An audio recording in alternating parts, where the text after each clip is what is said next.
أعوذ بالله من الشيطان الرجيم.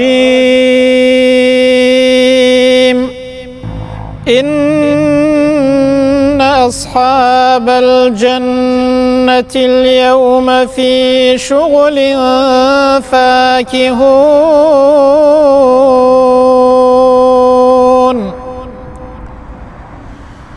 هم وأزواجهم في ظلال على الأرائك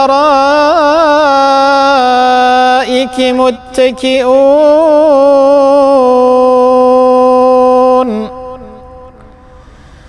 لهم فيها فاكهة ولهم ما يدعون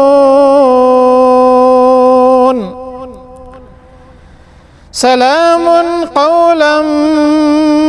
من رب رحيم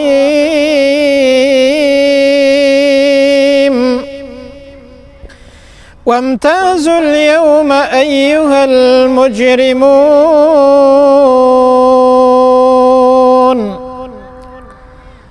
ألم أعهد إليكم يا بني آدم ألا تعبدوا الشيطان إنه لكم عدو مبين وأن اعبدوني هذا صراط مستقيم